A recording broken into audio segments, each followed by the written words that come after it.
How to check call history on iPhone after deleted. Hello everyone, in this video I'm going to be showing you how you can check your call history on iPhone after it's completely deleted.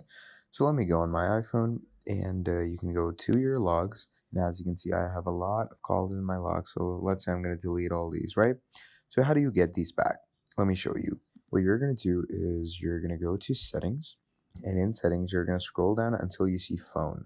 So when you see phone, what's going to happen is you are going to open it up and it's going to say calls, forwarding, and text messages CNU. You're going to make sure to turn that on.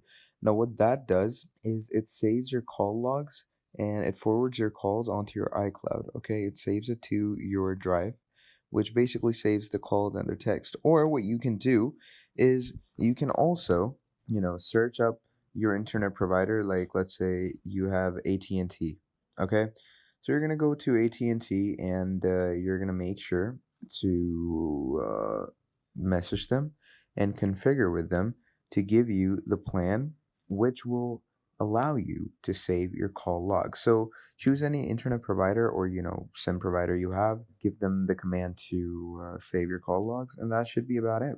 So thank you for watching, and I'll see all of you in the next video. Goodbye.